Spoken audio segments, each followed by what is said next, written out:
I remember the first time somebody said to me during an interview that something or other was demonic, used the word demonic. It cannot have been more than 6 years ago, and I was completely shocked that someone would use that term, because it's not a political term. It doesn't even describe like any human social interaction. It's a spiritual term. And I just was not used to people using spiritual terms to describe social movements or political developments or whatever. But I think in that time, in the last 6 years, things have really changed. And I hear it all the time. It's demonic, they're demons. There is this sense that there's a spiritual underpinning, that there's something going on beneath the surface in American society and in the world that's affecting outcomes and affecting populations. And like, there's spiritual war in progress. You, and I hope you'll explain this, and I'll get out of the way in a second, but you kind of stumbled into an extended research project on this topic. Are there actual occult connections to Hollywood, to political figures, to technological advances, to the leaders of our society? Are some of them actually practicing occult religion? Yeah, Tucker, it's about as weird as you said. Some would say, I think we're going to find out, even weirder.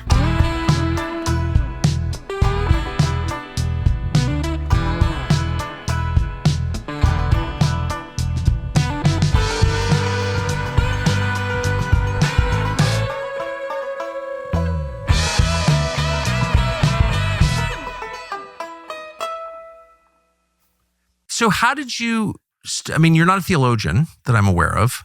No, and if I was a very amateur theologian. No, I'm not a scholar, as many will find out about. But how did you wind up coming to the conclusion that, some of the people who help shape our culture or build our technology were literally practicing occult religion? I'll tell you. Well, I was working on a television show, trying to build out this show.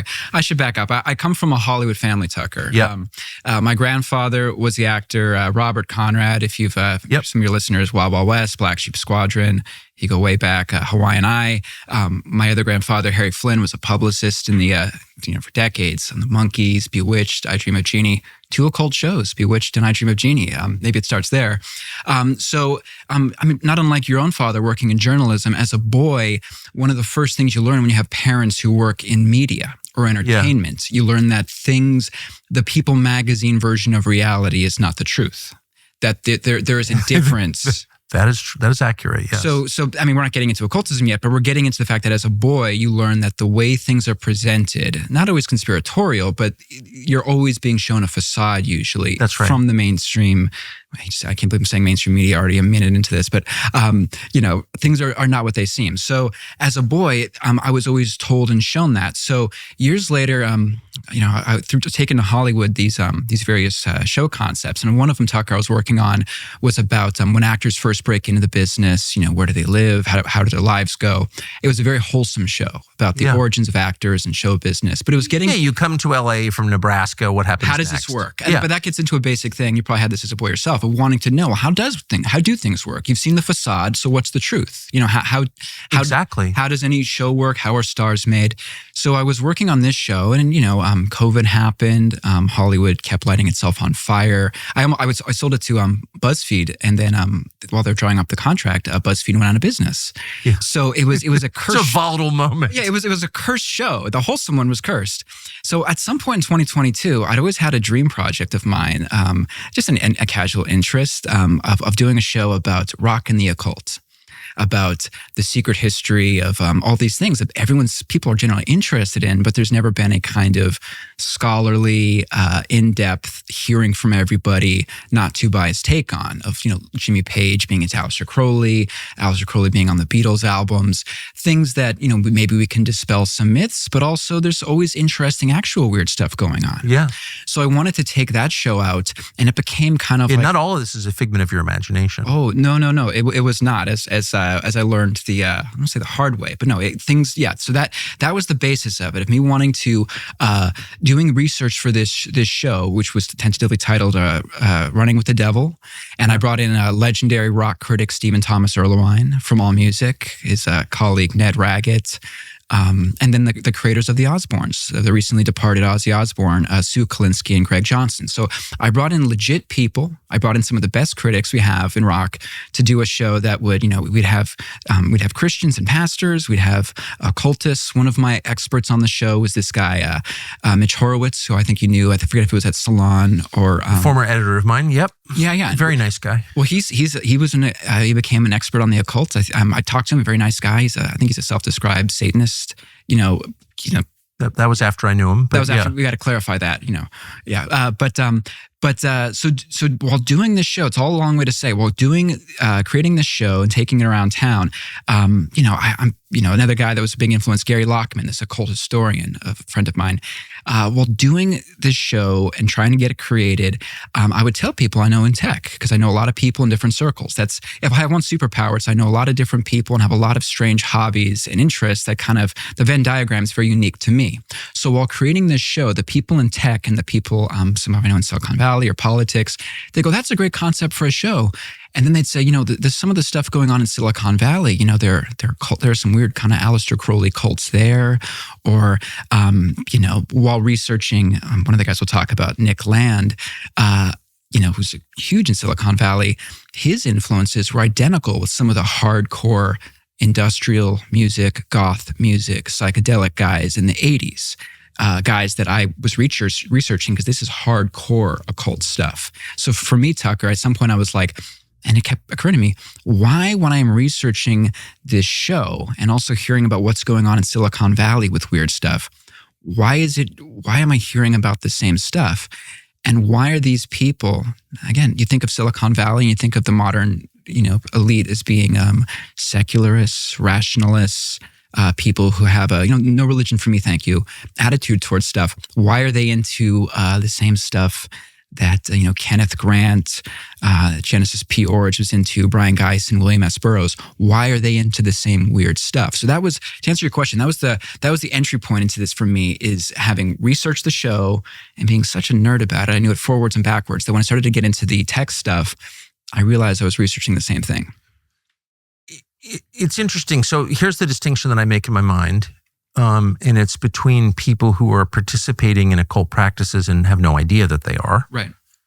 People who are, participating in abortion and don't see it, don't understand it as what it is, which is a child sacrifice ritual as old as Canaan, who are using hallucinogenic drugs, which are clearly a portal for demonic possession. Sure.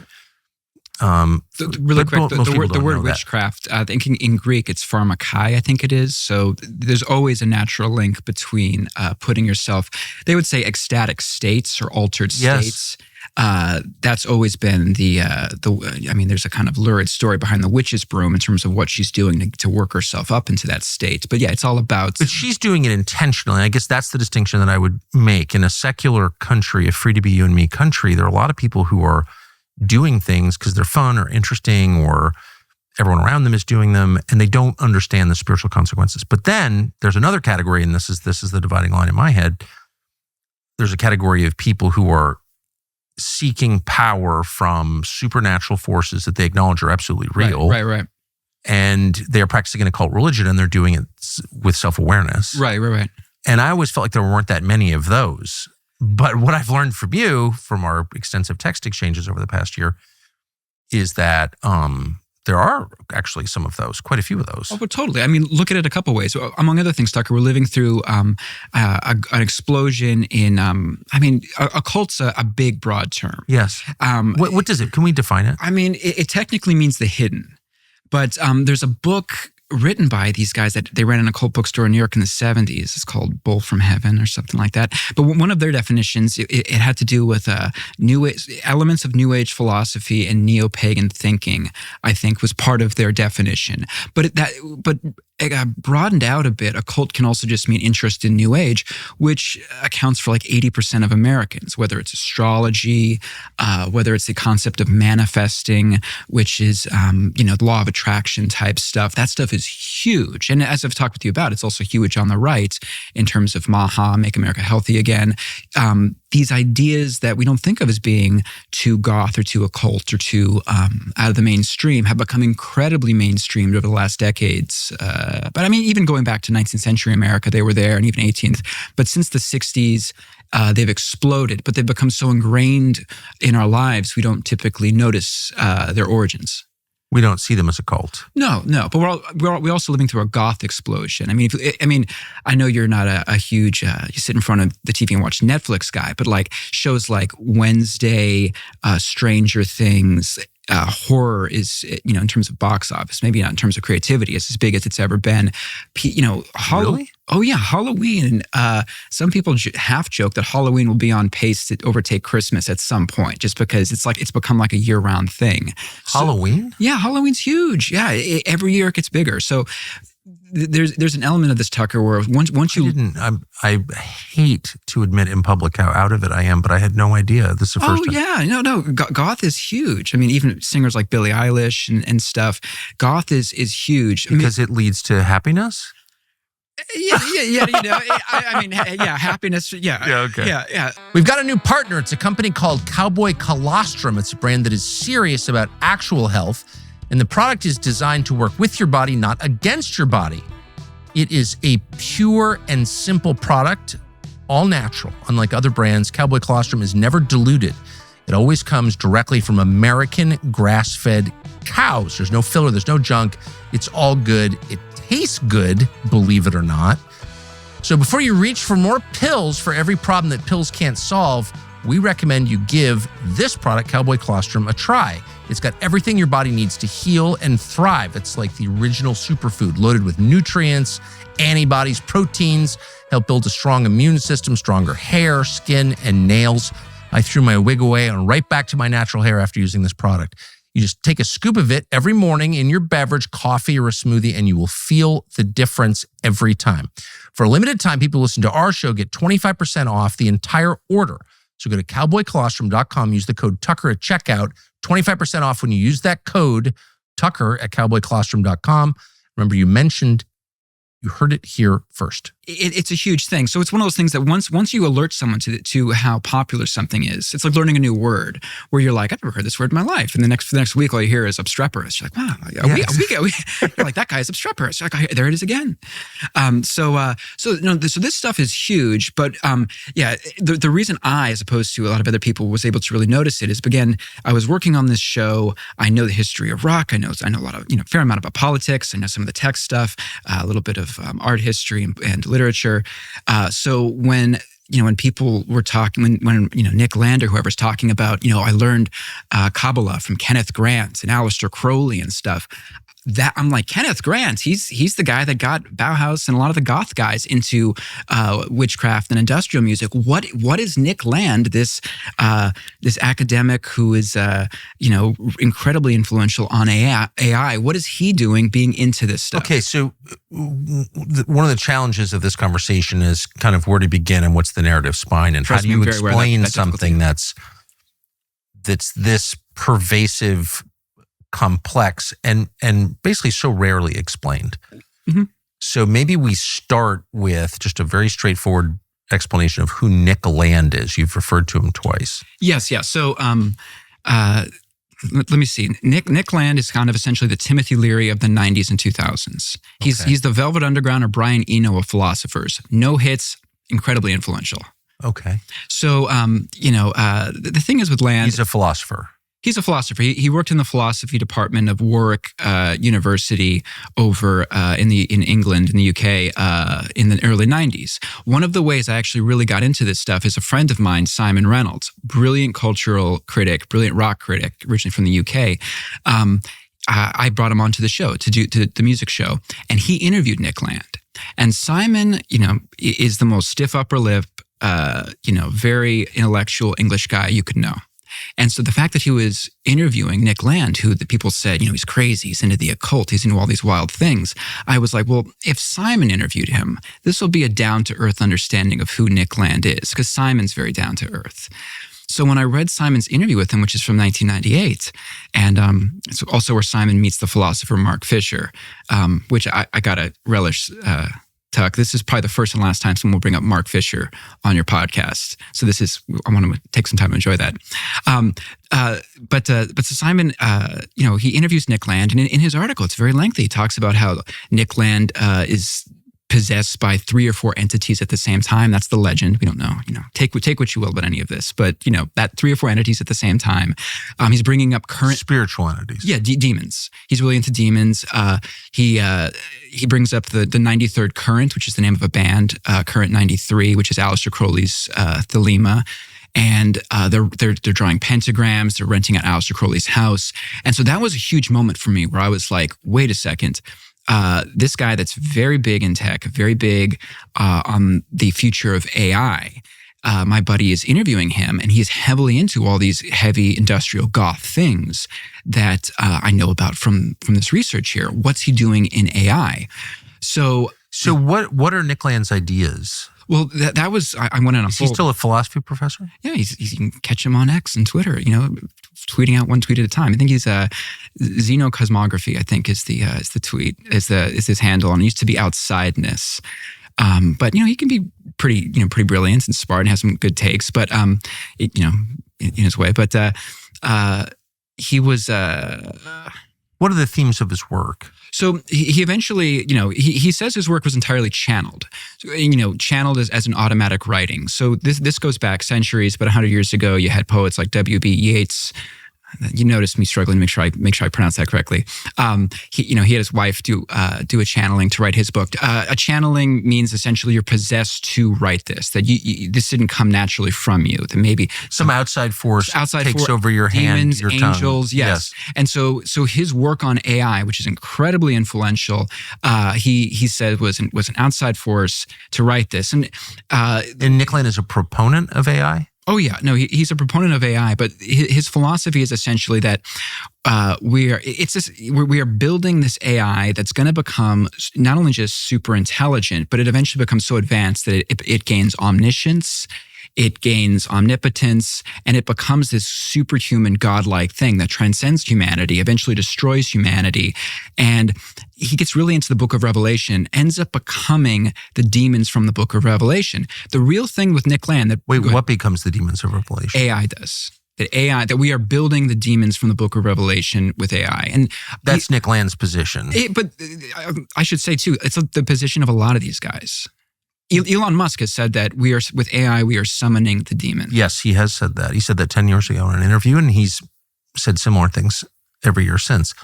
But Elon was trying to sound the alarm on that. Nick Land is for this? I mean, with a lot of these guys, Tucker, it ends up being, a lot of them are, they would maybe blink at Satanist. Although Nick Land has said, Christians who believe that what he is doing is talking to Satan when he does these divination things. He says they're not totally wrong. He's not unsympathetic to it. He says he is hearing from the outside and that these are, he's not totally unsympathetic for it. But with a lot of these guys, what was interesting about Nick Land is that they keep getting the same ideas. These guys take drugs, whether it's Elon, Nick Land, or even in the 70s, the scientist John C. Lilly. John C. Lilly was an eminent scientist, brilliant dude. He started doing ketamine, the same drug everyone does in Silicon Valley. And when they do this drug, and even if you're an atheist materialist, this is still interesting, they all get the same idea, which is that the machines are, coming, it's like Skynet and Terminator. They're coming together. They're evolving to eventually take over, and that we are hanging ourselves with the rope we're currently building by building this. But this goes back. Nick Land was interesting, but he became less interesting to me when I realized that other scientists in the 70s, John C. Lilly, the movie Altered States from 1980, this horror movie. This is about he would have these visions about the machines. He called them the solid state entities. He would have this in the 70s, Tucker, in this tank, the isolation tank he'd go in. The new, and you probably haven't seen it, but the new Mission Impossible movie, Tom Cruise, he fights this AI and he goes in the isolation tank and he has these visions of it. One of the biggest movies of this past summer. And that plot point comes from John C. Lilly and the visions he would get of AI apocalypse in the isolation tank back in the 70s. So I bring this up to say, Nick Land is the most foremost proponent of it that has a public name, even though he's not that famous right now. But this goes back a long time, at least back to the 70s. So so people take ketamine and they all have the same vision? Or species of the same vision? Enough of them do to make it very strange and alarming. That's the thing, that one of the main influences on both the show I was building and these guys, Brian Geisen, William S. Burroughs, his creative partner, he would say the thing is about getting high and about doing psychedelics is that, you can spot people, eventually who are on the same drug and you're both getting the same ideas. Some drugs, he said, increases telepathy, it puts them on the same wavelength. So with a lot of these guys, it's a little weird that different people from different places, different countries, different life experiences would take a drug and have the same kind of vision. It's totally weird. And for anyone who's tuned in, that can't be organic. No. But that is weird beyond what anyone's individual personal beliefs are. So exactly. So if anyone tunes in and they're like, where did Tucker find this guy that looks like Greg Olson talking about insane AI stuff? If they're an atheist, they don't believe any of this. Like you're saying, the fact that people are taking these drugs and they're very powerful and they work in tech and they are getting the same ideas, the same fears. They think that in some cases they're talking to the same entities. There are books now about, if you take DMT, if you encounter this machine elf, be wary of this. They're encountering the same stuff. That's an interesting phenomenon, just biologically, regardless of what people. Like ancient sacred art has the same images, created on different continents at different periods. They couldn't have had contact with each other, so why are they drawing the same Birdman or the same purse? Because they're seeing the same visions, which suggests that those visions are real. Why is snake worship universal around the world? Exactly. Serpent worship. Here's something you may not have known. Back in 2015, the Congress of the United States repealed something called the Country of Origin Labeling Act. Now, why is this relevant to you? Well, it means, among other things, that when you buy beef at the supermarket that says made in the USA, it may not actually be. In fact, it could be, likely is, from a foreign country. It means that repackaging foreign meat can be enough to get the Made in USA designation. It's a lie. It's an absolute lie. Most people don't even know what's happening. So how can you be sure that the meat you're eating is from the United States and has been raised with the highest quality standards and is the tastiest? It's truly made here. Well, it's simple. You can go to our friends at Merriweather Farms. Merriweather Farms is an American small business. It's based in Riverton, Wyoming. We know the people who run it, and they're great people. And they have great meat. They ship the highest quality meat raised free from growth hormones and antibiotics directly to your doorstep. It's delicious. We eat it a lot, including at this table. These are Americans. These are American-made products. They are the real deal. Again, we eat that meat at this table from Riverton, Wyoming. They're the best. MerriweatherFarms.com. Use the discount code Tucker10 and you get an extra 10% off. Again, that's Merriweather Farms, MERIWETHER, farms.com. It's worth it. Exactly. Because there's something that people are responding to that's not coming from within them, but outside of them. That was Carl Jung's main insight is that getting to the idea of can ideas come from without you and not just within you? So yeah. Well, yeah, and the materialist doesn't want to admit that, and our culture has, since we dropped the atom bomb, has sort of written off the possibility that could be true, but it's just reconnecting with something that every civilization has always assumed was true, which is there's a spiritual realm that's every bit as real as your iPhone or this desk, and it's absolutely real, and it acts on us all the time. And that is the truth. Yeah. And I know you seem to take that for granted, but it's still shocking to those of us who grew up in, basically a godless country. It's totally. One of the basis for my interest in a lot of this is, my mom was raised in a Christian home. I consider, I'm a Christian myself. And my mom would always say, she became a Christian in the 70s but she knew all the psychedelic groups back in the 60s, Love, Spirit. She and my aunt would go to Doors shows and all those groups from the late 1960s. And something that she'd say, and that people who are rock and rollers into the occult would say, that they both say the same thing, which is that people take drugs, musicians do, for inspiration, for creativity, to tap themselves into the spiritual realm, to pull something from outside themselves. So the basis for my interest in a lot of this stuff was that's something my mom says. My mom's a great Christian, one of the all-time greats. And this is something that, every musician knows too. That's why they take drugs, is to tap into the spiritual So world. I didn't know that. I thought that people took drugs. I mean, I took drugs. People take drugs for all kinds of I'll reasons. admit it. But I always assumed that those insights are really mostly fake insights, but all of that stuff came from within, that it was, I bought the Freudian analysis of it, that you only use 10% of your brain, and there's this whole sort of primordial sea in your head of thoughts and visions that you're not in touch with on a daily basis, but that drugs thin the membrane. But it never occurred to me a single time until middle age, when I started to see reality, that actually they're coming from outside you. Well, and Tucker, that's a great point. That's something that any psychedelic guy, it's kind of a double standard thing to do, where when talking about drug use, they'll always say, well, there's no difference between what's going on in my head and what's going outside. We're all one. That's always, I think it was William James said, the great oceanic feeling, is what he got, Yes. what he would, but that's always their big insight is, hey man, what's going on in my head is different from what's going outside, until the psychonaut encounters some sort of weird demon on DMT. And then they backtrack and they're like, brother, that's just in my head. Don't worry. What's in my head can't get in your head. So they go from it's Until you have two different people meeting the same demon. Right. Then you realize, well, wait a second. Well, psychonauts are maybe not the most logistically consistent. No, but I'm guys. just saying, again, just to hammer the point again and again and again, because it can't be hammered hard enough, that there is a realm that exists outside of us over which we are not in I believe control. that. Yes. And that it can enter, you can bring stuff into you Right. that has control over you. Right.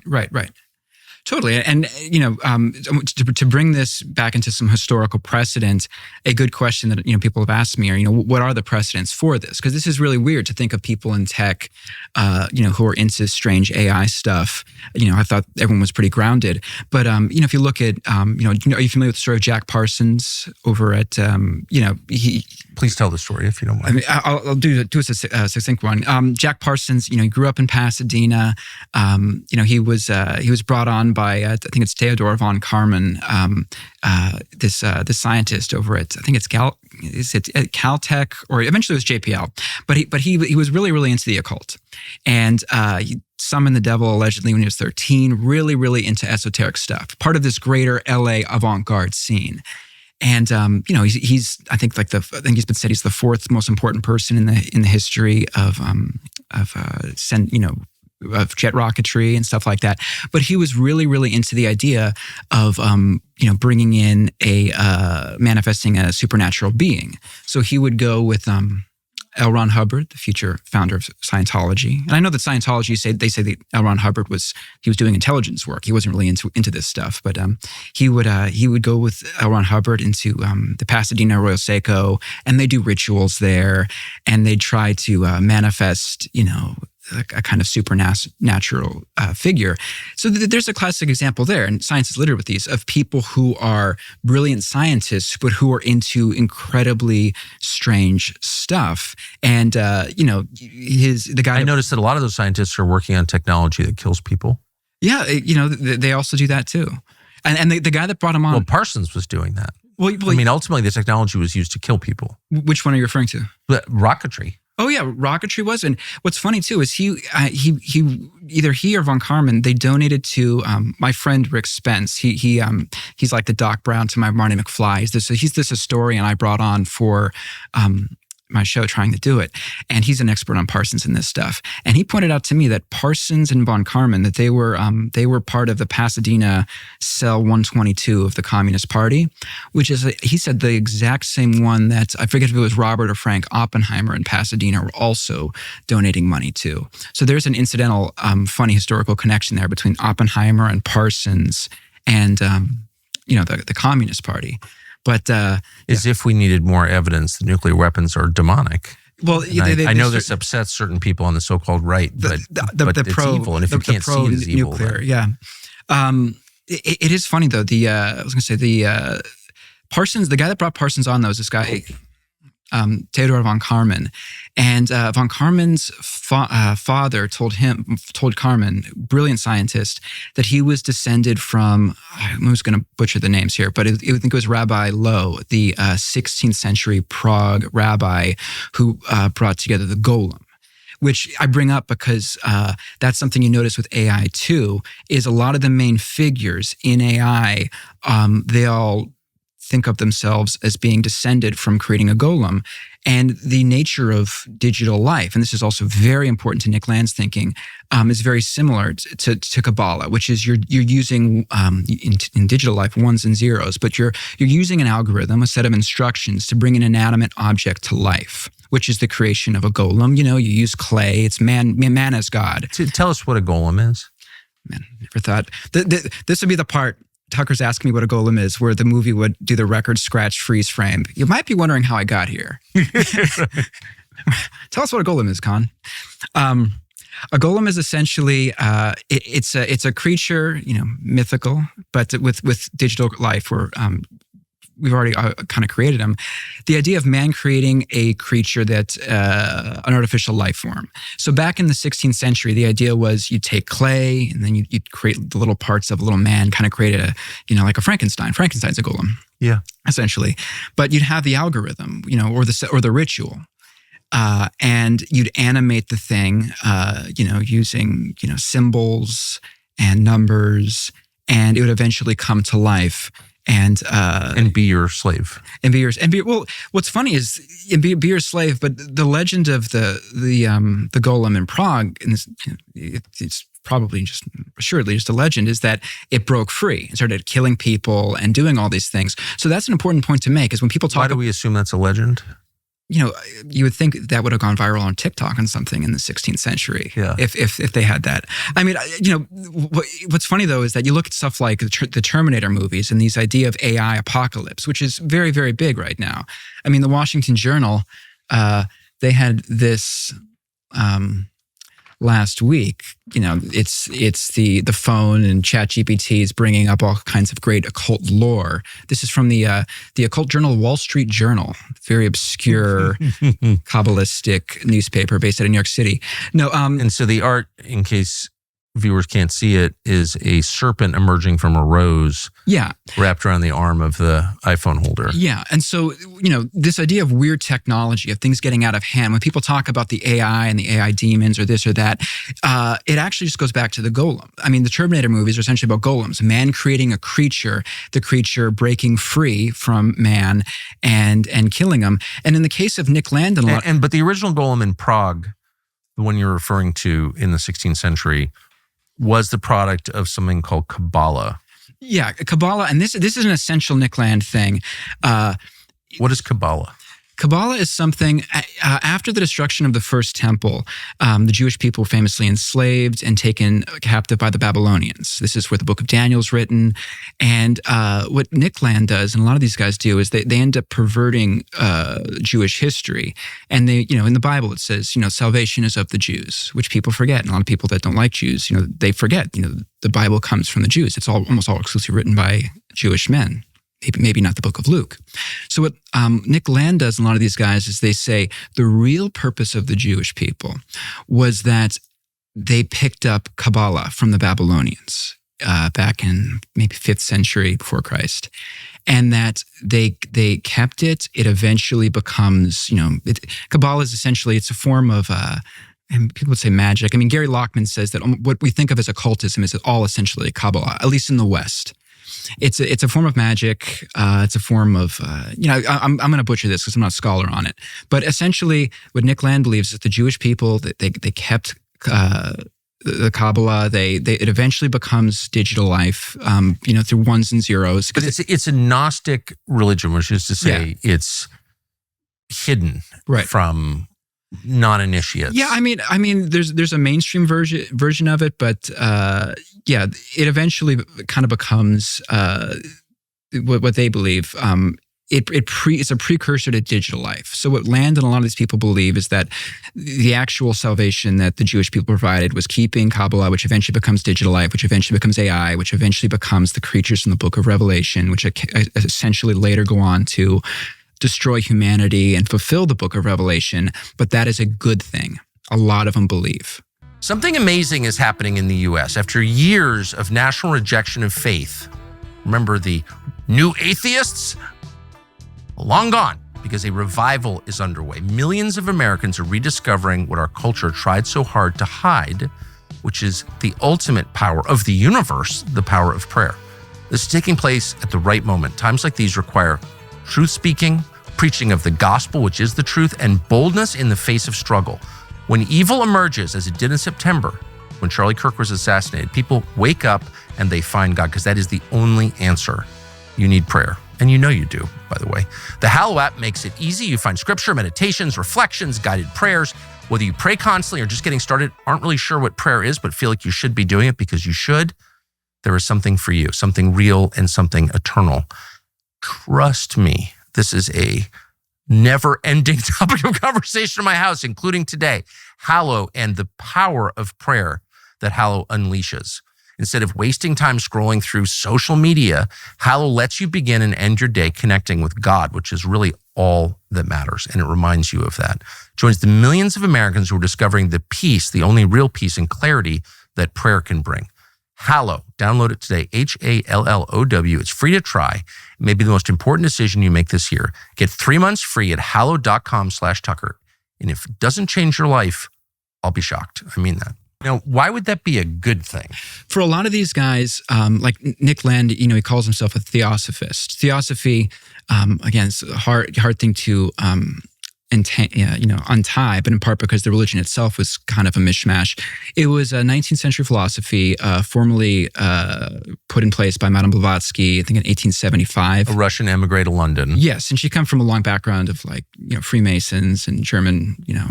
She came from a very occult. Her first cousin was the president of Russia, Sergei Witte.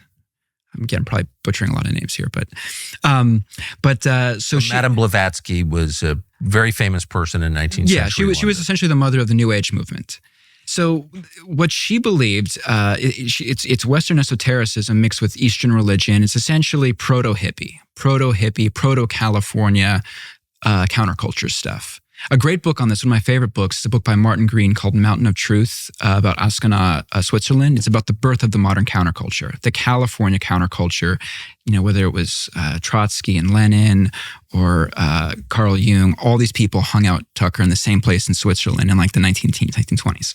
But so Theosophy's main insight, according to Land, was that, and he said it himself, the secret doctrine, the name of her book, was that, this is what Land believes about Blavatsky, the serpent is the redeemer, that Satan and Jesus are the same person, which also ties in with a Gnostic cult called the Orphites, I believe, from the 2nd century, who, again, they believe when Moses is holding up the snake on a stick, that's also Jesus on the cross. Pretty heretical stuff. So to answer your question, how do you get into Satanism?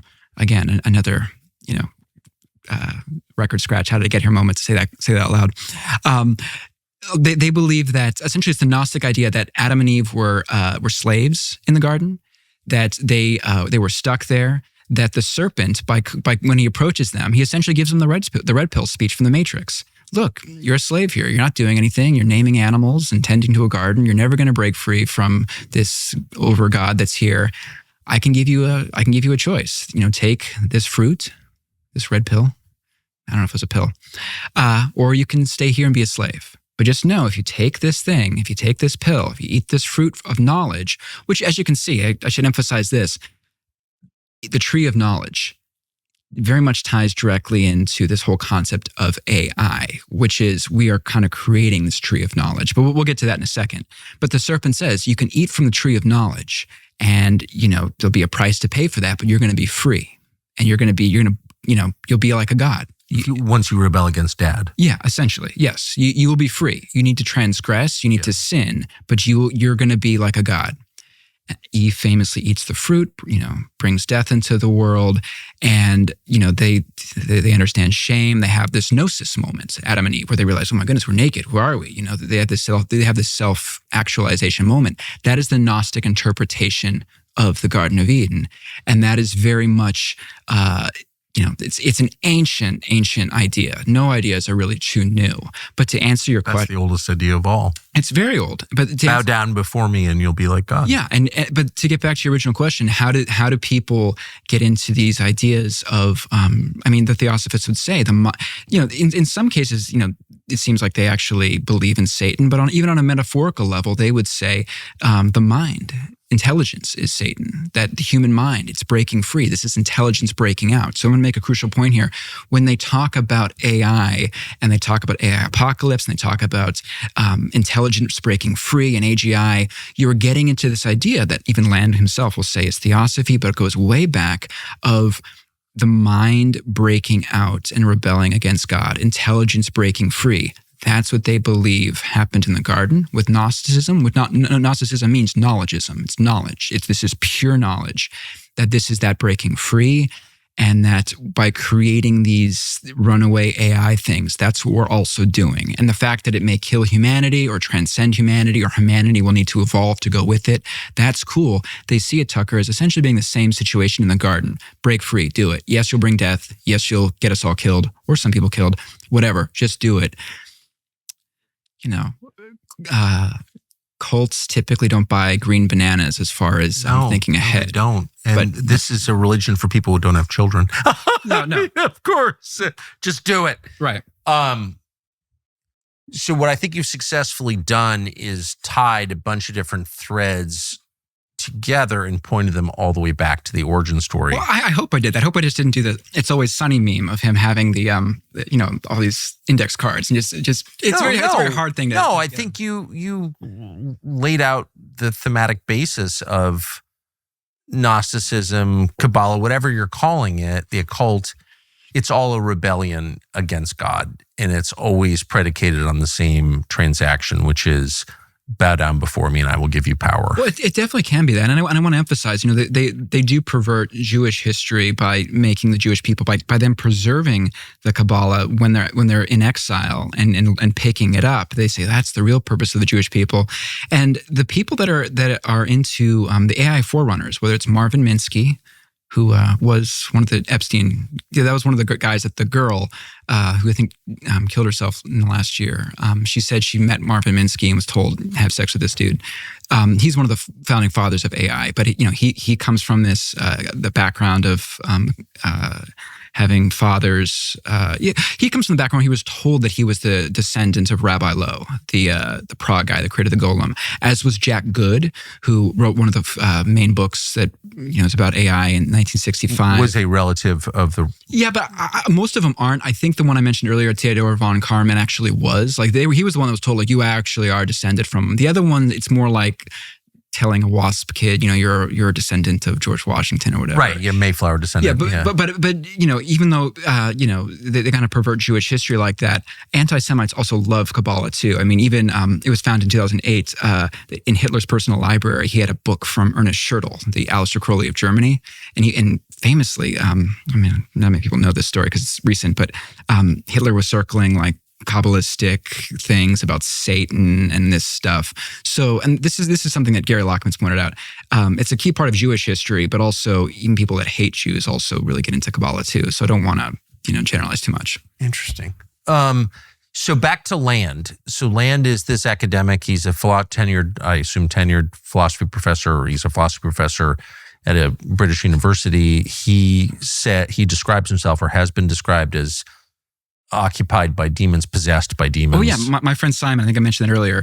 When he went out there, it said, Land. The legend around Land is he had been possessed by at least 3 or 4 demons at the same time. So normally, as a resume point, that would be a deal killer. If someone comes to you and says, "I want to work for you. I'm possessed by demons," you would say, "No, I don't want any demon-possessed employees." But for Land, typically, yeah, that increases his stature with certain people. Oh, totally. I mean, this is something, and this is a huge thing I learned, Tucker, in researching this thing, that I was reading this book, because with Land and his group of academics, the CCRU, the Cultural Cybernetic Research Unit, they were very much based off of Genesis P-Orridge's Temple of Psychic Youth, where the idea comes from Burroughs, which is to use modern tech to its fullest for occult purposes.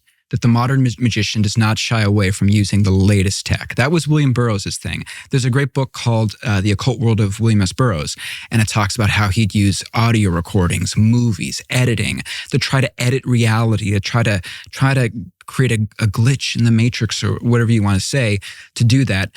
So Land and his guys. Can I interject and just say you've mentioned Jack Parsons, you've mentioned Bill Burroughs. All the legends. Yeah. All the legends. But if you look at the life trajectory of all of these people, it ends in poverty, misery, insanity, suicide, addiction, alienation. Like, is there a single person in the world you're now describing for whom it ends well? No. And that was, Tucker, that was one of the reasons that was really surprising researching Land is he mentions this guy, Kenneth Grant, who's a powerful musician, powerful magician, Aleister Crowley's secretary. And what Kenneth Grant said, very steeped in the occult English guy, he said about rock and roll, which again was the basis from the show of like rock and the occult. He said, Kenneth Grant said, of course rock and roll is demonic. He goes, look at the way their lives end. He goes, of course this is horrible for you. So when I read that. Yes, when you die at 27 of self-inflicted wounds, as famously so many of them did, that's not like a sign that you're on the right path, right? It ends horribly for most of them, but the fact that Kenneth Grant had said that, this wasn't coming from a pastor, this is coming from Aleister Crowley's secretary. Right. I was like, this is the show. I was like, when you've got this guy saying that. So Tucker, when I found that Nick Land was influenced by this guy, Kenneth Grant, this famous, black magician, I was like, wait a second. That's when I knew I had more than a show. I'm like, wait, the goth legends, Bauhaus, Coil, Nurse with Wound. Again, we got to take a break. No one, I don't think, will ever bring up Nurse with Wound again on your show. So that's... Yeah, I, of course, have literally no idea what you're talking about. But the fact that there was a huge intersection between the industrial music scene and these hardcore occult practitioners and the current AI leaders in Silicon Valley, I was like, what have I stumbled into? What is going on here? So when Aleister Crowley's secretary says, of course, rock and roll is demonic, basically, I mean, you've got the horseshoe effect right here. So here you have Aleister Crowley, like famous Satanist. I mean, I would say he would say he's a Gnostic, but you do get into a thing of like, well, what is Gnosticism? Yeah, well, that Satanist is my description, right. But it seems obvious to me. But whatever, a guy who's like worshiping demons, heavily into the occult. When his secretary says rock and roll is demonic, agreeing with like every, the famous Baptist pastor, every kid who cried because his dad took his Emerson, Lake and Palmer albums in the 70s, I guess it all was very obvious, right? Well, that's how I knew I could finally make the show is because there's. I mean, of course it's demonic. Like, duh. Well, I think a lot of it. I mean, you can't argue with Aleister Crowley's secretary. I think it's the main. That's right. But that was what was interesting. Why I finally wanted to do the show is for so many decades you couldn't do a show like this because everyone would get so defensive about rock and roll. It'd be like taking a child's toy away. Where it's like, can we do a show that has pastors, that has Christians, that has rabbis, that has all these people who talk about the religious aspect of music, but then could you also get these other people who are into the darker side of things to also talk about it? And for so long, especially with a lot of Christians, they would be so defensive about it. There's nothing wrong with it. I can do what I want with this. That you couldn't actually have made the show. It's only because rock and roll is, I'm going to be the millionth person to say this, is in many ways culturally dead or is so irrelevant that you can finally do a show on this. It's like, yeah, it actually did infect America with some kind of incurable spiritual cancer that led to where we are now. I mean, what was funny, there was the writer Theodore Dalrymple, and he was a brilliant man. Yeah, he's a brilliant writer, and he went to he was commissioned by the Spectator because he's such a smart, well-learned guy, and they thought it'd be hilarious to send him to an Oasis concert in England. And this is about in the 90s. And he goes there and he writes about it. And he says this is, rock concerts are essentially fascism with, the unity of the crowd and the shouting and the spirit of derelict behavior. And he said, and this is from the Spectator, this is a pretty conservative newspaper, he never got more pushback for anything he ever wrote in his career. And he's a man who's known to have many a hot take than when he criticized rock and roll. So as you know, as a journalist, whenever you have something that touches a nerve where people are like, you can talk about whatever you want, Tucker, right? But we won't let you talk about this, or we ask that you not talk about prison. Yeah. So but here's a question I have had for you. Over your years as a journalist, in doing tons of TV, I know only in the last few years you've been more interested in spiritual life and the Bible and seeing spiritual meaning and stuff. Is there a story you've covered in the last few or just a story you've covered all, where at the beginning you took a much more secular, much more cut and dried approach to it, that now if you today had covered that back then, you would see every story. I mean, especially war, which I have covered in person and certainly talked a lot about over the years. I just saw it as a product, the sort of failure of statecraft and nations act rationally. One country wants this territory either to conquer or to reclaim it, and this country doesn't want to give it up, and so they have a war over it. I had a very secular understanding of war, and it was the First World War that changed my view. Probably 15 years ago, well, what would it be, 10 years ago? So the anniversary of the outbreak of the war, 1914. There was a series of symposia in Europe on what was that? It destroyed Christian Europe and for maybe forever. And the apogee of human civilization was 1913, obviously. Right. And then it was destroyed and it never recovered. And a bunch of other empires fell, including the Ottoman and Austro-Hungarian and all this stuff. It's like it reshuffled the map and gave rise not just to the Second World War, but to the world that we now live in. So how did it start? Gavril Princip kills Archduke Ferdinand in Sarajevo, and okay, but how does it follow that Christian Europe commits suicide in the wake of one assassination in the Balkans? That doesn't even make sense. Right. And there was no consensus 100 years later on why the war started. Right. And that's when you begin to ask real questions what was that? Totally. And it was, of course, it was spiritual in its origin. And so is the war in Ukraine, and so is what's happening in Gaza, and so is basically all human activity is influenced by the spiritual realm, which once again is as real as anything that we're doing here, as real as the material world. Right. And so that, to me, as someone who's interested in history in a very amateur way, but still passionately interested, I was like, wow, I am not assessing the human experience in its totality. I'm only seeing a small part of it. And so now I really make an effort, which it's difficult at the age of 56 to relearn patterns, but I'm trying to assess human behavior in light, again, of the in light of the totality sure. of the human experience, much of which is influenced by the spiritual realm. And it's hard, because my default is always this person's pissed at this person, or this person wants more money, or this person wants to sleep with that guy's wife, or but to ascribe to be fair, purely that human motives to explain human activity. But that's only part of the story. Oh, totally. And this is obvious to you. This is not obvious to me at all. No, but what's going to be fascinating for you is going back over your career. And I got to say something that's funny is, you've been on TV for decades, and I've heard your voice for decades. So there's an element of talking to you where my brain will be half a second slow because I'll hear your voice, not right now, but earlier. And part of my brain is someone obviously left the TV on. Or turn that fucking thing off. This is why I don't have a TV. No, or someone has a podcast going because it just Tucker's. And then my brain is a half second delay, and I'm like, dude, he's talking to you. Sorry. Sorry. No, but I've heard your voice over this, as we all have, over decades. So it is funny because we talking earlier, and I'm like, oh yeah. Oh wait, that's me. He's asking me if I'm ready to go. So this is all kind of new to me, and when I talk to people who are lifelong students of religion, which is, of course, the main driver of human behavior from the beginning of time. And again, since we dropped the atom bomb, we have lied to ourselves about that and kind of deleted that whole category from public conversation, which is, it's been left Jerry Falwell and Rabbi Shmuley and other various buffoons to talk about religion. It's so sad, but it's been moved to the fringes. But when I talk to someone like you who's clearly thought about this much more deeply than I have and over a much longer period. I am a man of many books and PDFs. Yeah, but it doesn't sound like it's shocking to you.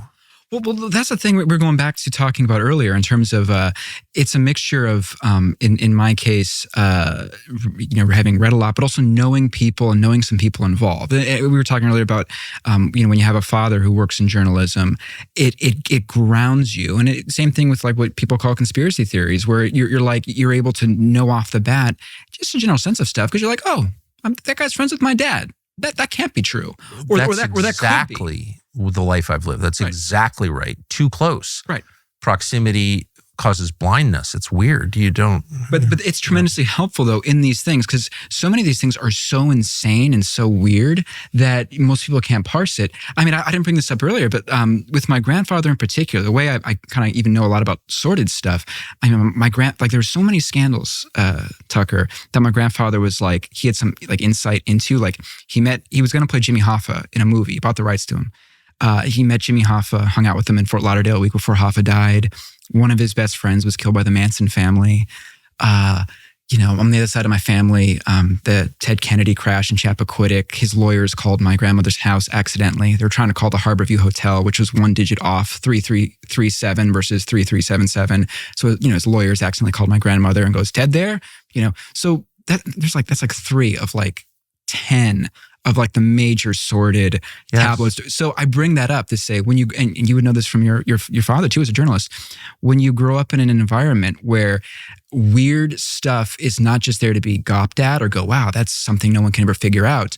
You have enough information that you're able to go like, no, my dad knows him and I've met him. I know so-and-so. If I do the research, I can get maybe to 50% of knowing the story when anyone else can get to 40%, which is still huge in the grand scheme of things. So I've had the opposite experience. And even now, especially now, when I read about people in the media, and they're described as one thing, and I know them pretty well, and I don't see that at all. And yet it's clearly true. Right. And I'm thinking of a couple of people who I really like who are clearly kind of evil. It happens. It's just obvious that they're pretty evil. Yeah. But, my experience and I try not to hang around evil people, but, I just know people for a long time. And I just had dinner with that person and it was sort of eccentric, but I don't really see him as part of a global conspiracy to oppress anyone. Right. I don't see him as a tool of Satan, Right. but, the evidence suggests he is. I'm just trying to be honest, right? Well, you bring up something I always think about in regards to the Bible, that one of the reasons the Bible is true is that it's in its depiction of villains and heroes. The heroes in the Bible, you look at King David, look at the political scandal he gets in, where he sees this woman bathing, Bathsheba. He's really turned on by this. He knows her husband, Uriah, I think, sends him to the front lines of war to get him killed intentionally. Yeah. That would be a gnarly political scandal for anyone. That is a pure act of evil. But that is what people, including heroes, can get up to. And then if you look at the villains in the Bible, if you look at like even say Pharaoh, most feelings in human life are, most emotions are mixed emotions, and people are ambivalent and ambiguous. Pharaoh at numerous times, he wants to set the Hebrews free. He wants to set the Jewish people free. He goes, surely, I forget what plague it was, where he's like, my goodness, that was rough. But God prevented him from doing it. Right. But God is sovereign and does that in all of our lives. But he, God even says God hardened his heart. Exactly. So God chose to make him such, where he decides at the last moment, actually, I'm not going to set you free. I can't do that. And if you look at Pontius Pilate, he wants to set, at some point he flips and he's like, this guy is innocent. My wife is having dreams about this man. That's another thing that's underreported in history. Wife as soothsayer / dreamer. Yeah. I mean, your wife has many times been like, I have a bad feeling about this guy, Tucker. Don't have him on your show. And her intuition is such that even though there's no necessarily hard evidence, it's your wife's take on stuff. You don't ignore it. But I have ignored it. And it's you're like, I've actually never listened to that. No. I mean, I've been married 34 years as of Saturday, and it's like a joke in my house. I told you he was bad. I don't know. He's hilarious. He seemed like a good guy to me. That's hilarious. Yeah. So you'd be the Pontius Pilate where she's like, don't arrest this man. I had a dream. 100%. And you're like, whatever. I'm doing my work right now. I'm very shallow. So someone who's amusing or fun to have dinner with, I just get swept away. I like that guy. You know what I mean? You're like, Barabbas was amazing on that podcast. I gotta have him on. He's fantastic. So just one last question about Nick Land. I'm fixated on this because I don't fully understand, but his role in this movement, it clearly is a loose movement. Sure. Of occultists, of demon worshipers, of people who are possessed by demons and say so out loud. But he winds up having an effect on a lot of very powerful people, it sounds like. Yeah, I mean, that's something. And again, when you're working on the Hollywood show like I was, people will come and tell you stuff that otherwise they'd keep to themselves. And so back in 2002, people would, tell me, Nick Land's really, really influential. People in Silicon Valley, his work, it's not all just occultism. I mean, his idea is that AI will revolutionize society. So you start talking to people in Silicon Valley, and it turns out they are in contact with or reading Nick Land.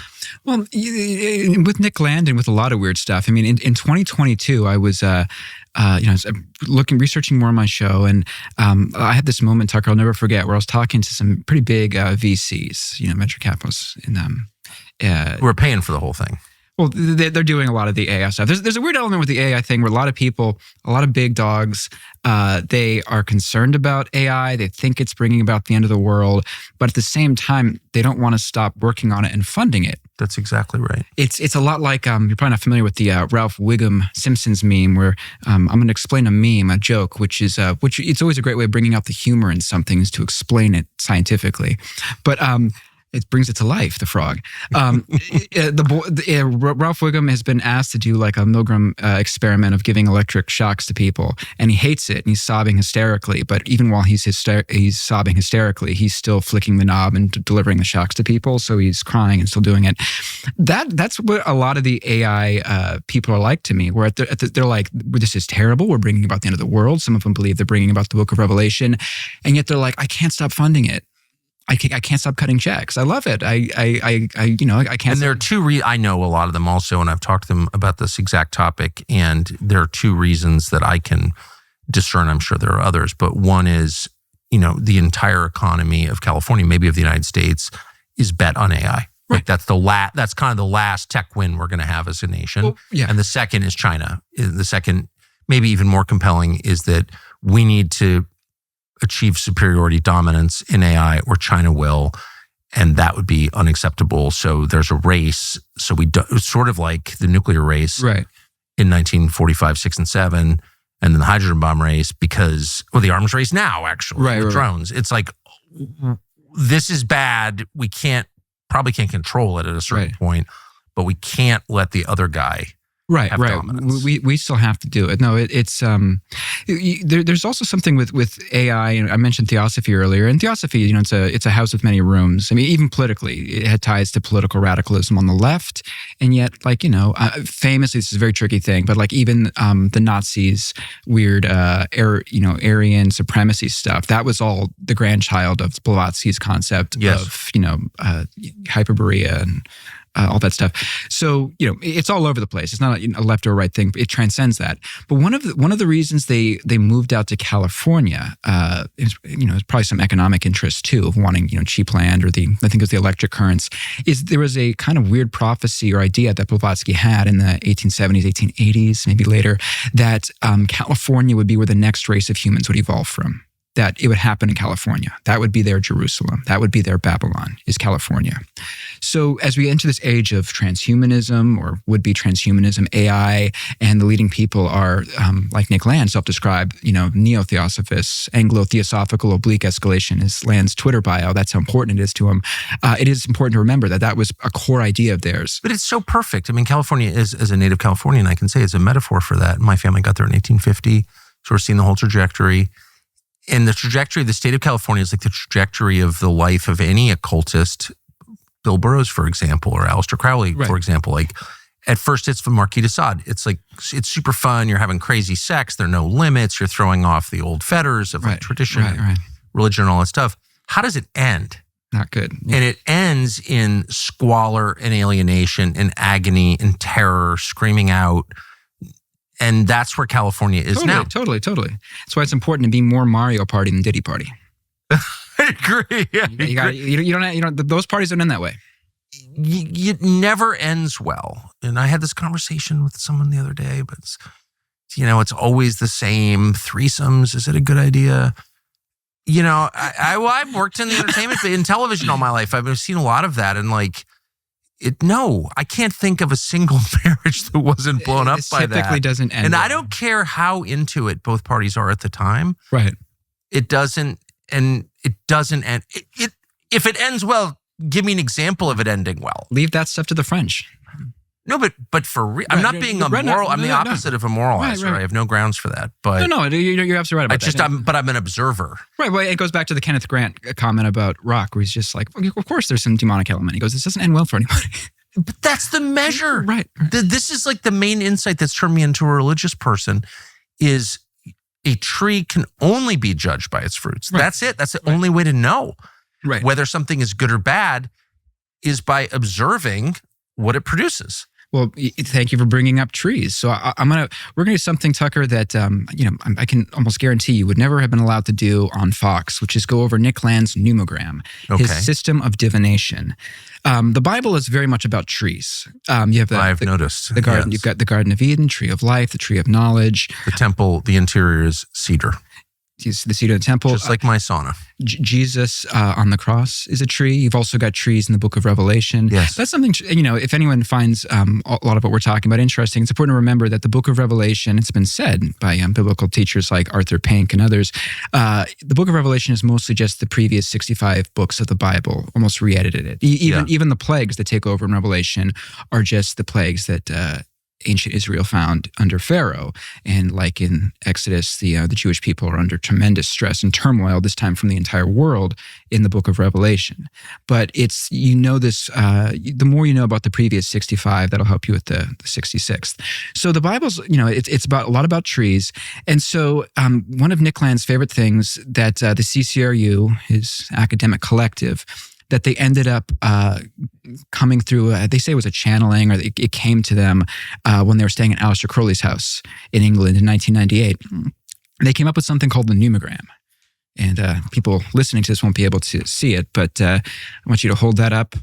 That is his system. That is, if you're familiar with the Kabbalah Tree of Life, are you familiar with that? The symbol of that? No. I probably should have printed that out too. I wore a red rubber band from a newspaper on my wrist for most of my life, given to me by my father, just because he worked at a newspaper. And I've been accused many times of being in the Kabbalah. I don't know how to pronounce it. I'm an Episcopalian to restate. Sure. I don't know shit about Kabbalah. So no, I don't know what the Kabbalah Tree of Life is. You didn't strike me as a Kabbalah. So long story short, the numogram is Nick Land, he was on this podcast about a month ago. I think it's Mikey Downs has this podcast where he finally explained it a little bit. He doesn't show how he uses it specifically, but it's a system of divination that he uses. He uses it every 5 minutes to be in contact with the outside, with what he calls the lemurs, which again comes from William Burroughs, which comes from theosophy. And Burroughs has said it's fundamental. And the lemurs are demons. Yes, he'll use demons and lemurs. The word lemurs originally goes back to Roman times. It means spirit. So these are the spirits that he hears whispering in his ear, not unlike Crowley's holy guardian angel, which Crowley said would help him dictate books. He said it was a whisper he'd hear in the back of his head after he'd made contact with it. For what it's worth, if people want to look up some of the entities Crowley said he was in touch with, one of them, Lamb, in 1917 or so, looks pretty similar to what would later be called a gray alien. It's yes. Just to kind of summarize what I think you're saying, from a Christian context, the Holy Spirit is not the only spirit out there that can invade people and determine their actions and attitudes. No. I mean, as this guy Mikey Downs points out, the relationship of demons to angels is not unlike that of a werewolf to a human. It's something that was something else and is now taken on kind of a deformed presence entity. So long story short, the Kabbalah Tree of Life, and this is a reference you're understandably not going to get, Tucker, because it's Nintendo 64. The numogram is essentially the Majora's Mask to the regular Kabbalah Tree of Life's Ocarina of Time. It is the dark, shadowy, upside down, much more heavily satanic version of it. It actually comes from Kenneth Grant, the guy we've been talking about. He wrote a book, Night Side of Eden, I think in 1977. And it was about how while using the Kabbalah Tree of Life, there were these hidden subterranean darker paths. That there were these more, he would say through the tunnels of Set, who, kind of not unrelated to Satan, that he would use to be in contact with stuff. So long story short, with the numogram and the way Land uses it, what's important here from just a weirdness perspective, you've got, a way to contact heaven, but more importantly, a way to contact hell. And you've got, the 8th gate and the 9th gate. The 9th gate, not quite related, but not unrelated to the Roman Polanski, Johnny Depp movie, The 9th Gate, where Depp's character comes in contact with hell. So what they believe is they are literally contacting hell in some cases for divination purposes. To see the future. Or just to see anything, just for insight. And that brings us back for knowledge. And and he even has a point about the number 666, where a lot of these numbers, he calls it theosophical math. You have triangle numbers, which is, if you stack these things like they're a triangle, like the triangle number of 9 is 45. That's why it's 45 there.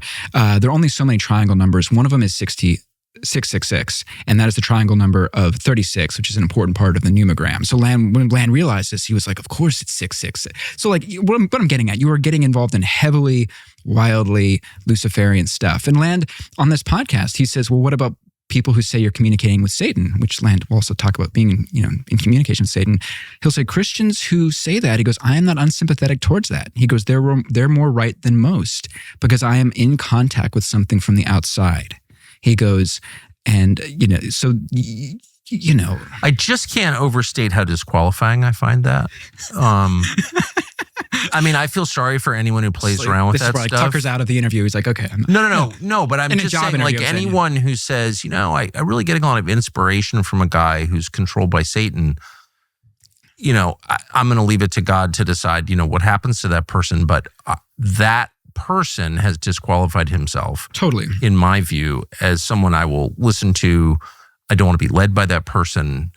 Like, we should run away from that person at high speed. You typically also don't want to put them in charge of your kids, typically. But, Well, that's kind of it. And it's so funny. You hear people, I get written letters from people a lot every day. And half of them are like, I feel like this country or this world is controlled by Satanists. And on one level, you're like, oh, come on. But no, I think they can feel that there are spiritual roots to the destruction of the West. Oh, totally. No. And they're right.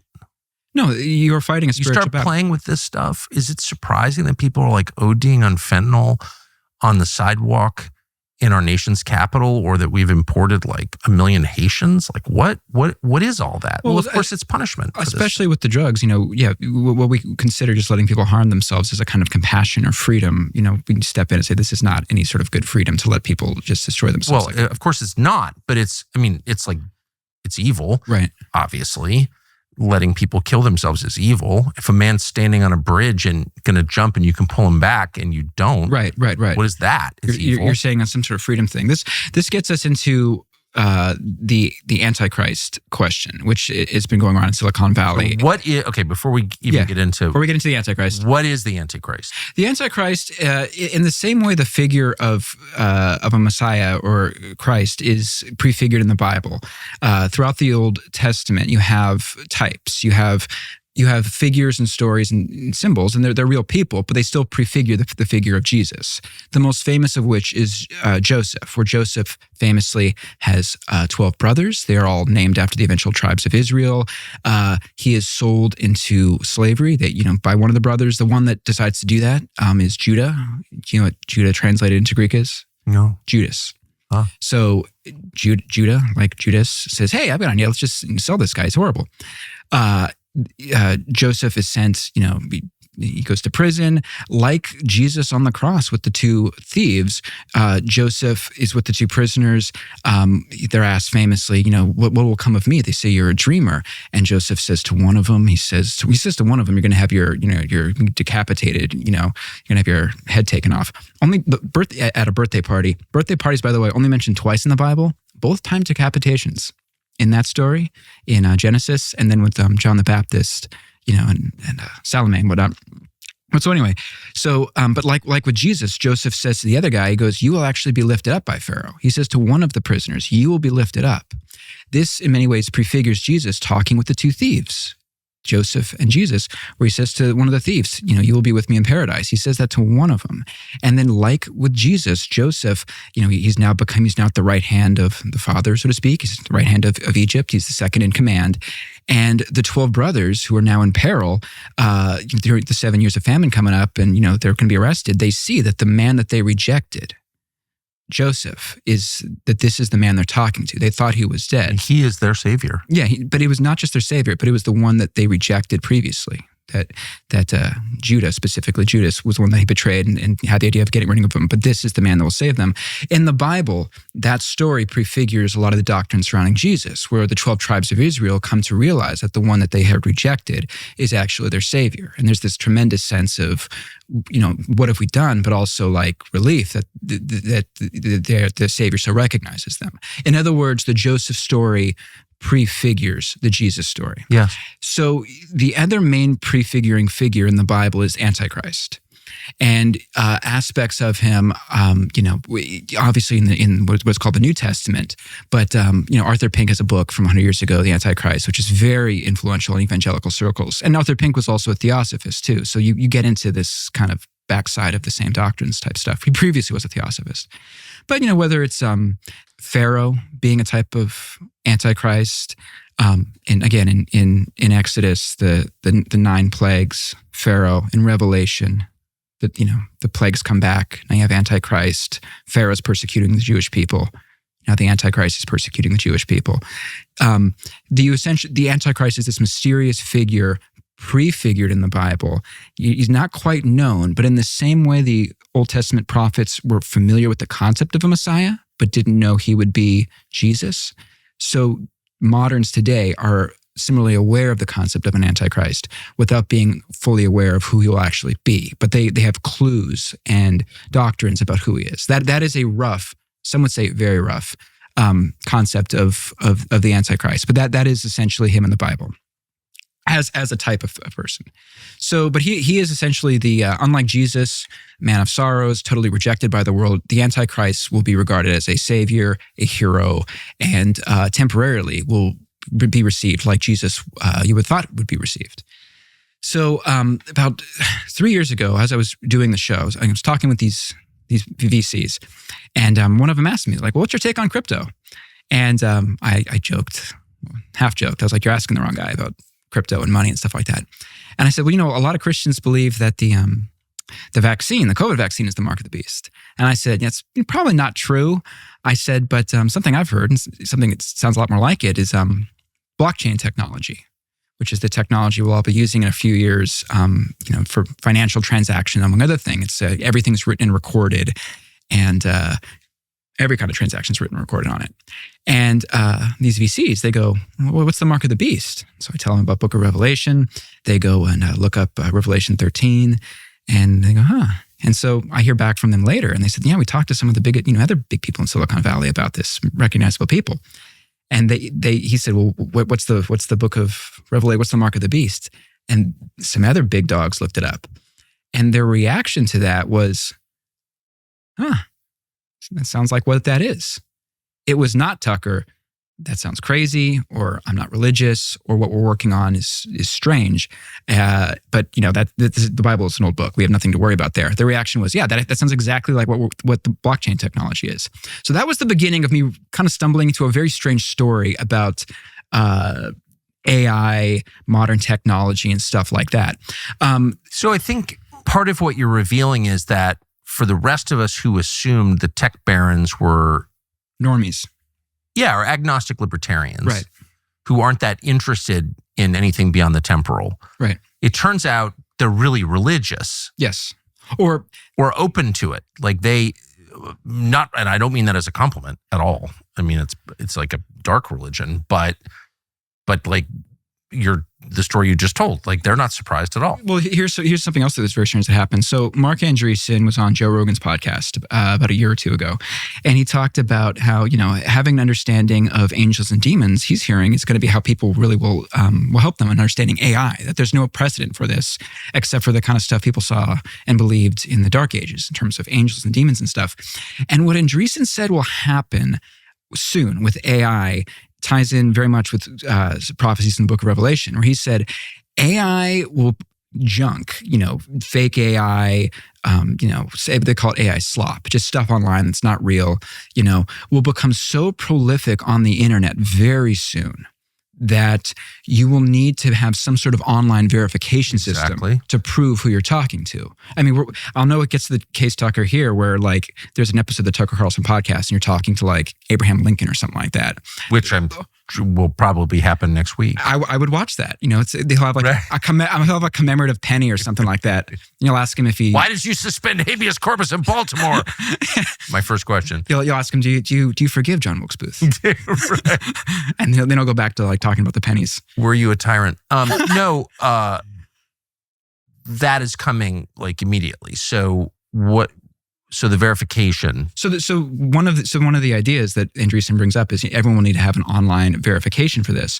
So the concern in Silicon Valley is that you have companies like OpenAI where they have they're creating all this AI content, but then they have another company, a sister company called WorldCoin, I think now called just World, which is an online verification system where you need to everyone in the for it to work, everyone has to be a part of it. You have to have your eyeballs scanned. Everyone gets a number, which is also in the Book of Revelation.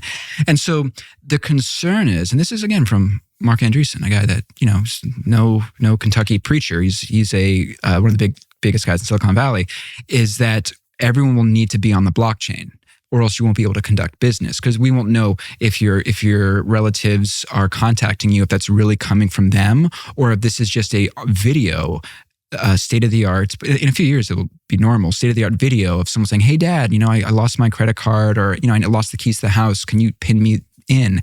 And it's actually not them. It's just a video that looks exactly like them, but it's AI. The way around that is everyone will need to essentially be Twitter verified. Everyone will need the blue tick that says, this is Tucker Carlson, this is so-and-so. Right. So in Revelation, written on the Isle of Patmos by John, on recording a vision that he had, the specific description of the mark of the beast in the book of Revelation says you won't be able to conduct commerce without that mark. And even someone like... did I get that right? Yeah, no, that is correct. And I think Curtis Yarvin's talked about that in his Substack too, that what this means, he had a post about this a few years ago about OpenAI, where he was like, whoever wins the AI war will probably also win the cryptocurrency war. Their cryptocurrency gets to be the currency. And once that happens, and Curtis has a whole blog post about it, people joke, you have automated luxury communism. Everyone just get, UBI, everyone gets free income because all the jobs are taken away. And the point Curtis makes is that what this actually means is now that there is no more jobs and that economics purely come down to UBI and the AI companies or the government, you are dealing with the situation of pure political power is all that really matters. And are you friends with this person? Do you have political clout? Because what is coming potentially is the pure victory of capital over labor. Pure victory. And there are no workers, everyone loses their job and everyone gets UBI. And people forget, Karl Marx was against UBI, but Milton Friedman was for it. So this doesn't even necessarily track with a left or right-wing thing in terms of the implications of this. But that was one ongoing concern with that. The other one, in terms of AI, and go ahead. Dark.